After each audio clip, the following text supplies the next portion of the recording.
Kesenian Bondres Selami puniki ketah kesolahang anak lingsir.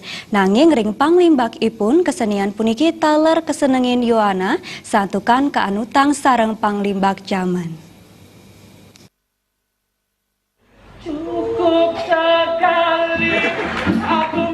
Bondres mejanten nenten kaiket antuk pakem tari wiaden lelampahan. Kesenian Bondres akehan medaging bebaudan utawi bebanyolan nanging taler syarat antuk piteket. Seko Bondres sane mangkin sampun akering Bali saha sayan suwe sayan kauningin krama. Napi malih Bondres preside kekantenang ring makudang-kudang pemargin upacara agama sane kemargiang krama Hindu Bali.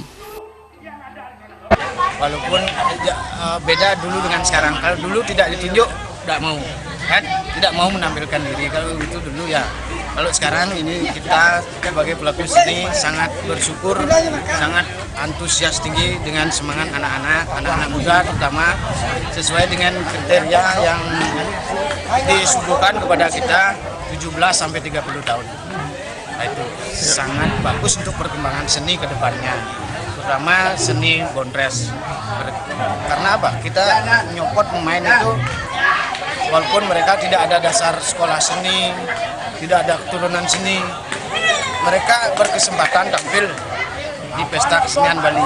Ini salah satunya bentuk seni pertunjukan baru yaitu Bondres modern. Pastinya pokoknya kita harus sering belajar kepada suhu-suhu kita. Contohnya ada Dorero, cilik, kita harus selalu belajar, tidak boleh merasa puas dengan diri sendiri. Pokoknya kalau udah kita mau ada kemauan untuk belajar pasti luar biasa sekali. Bondres pindah ke silih tunggil kesenian tradisional sane kantos mangkin kantun kesenengin oleh krama. Bondres sampun dahat rumaket sareng krama. Kesenian puniki sampun mejanten patut stata kelestariang ya diatun akehan banyolan nanging syarat antuk piteket sane sandang katelebang. Darte Bali TV.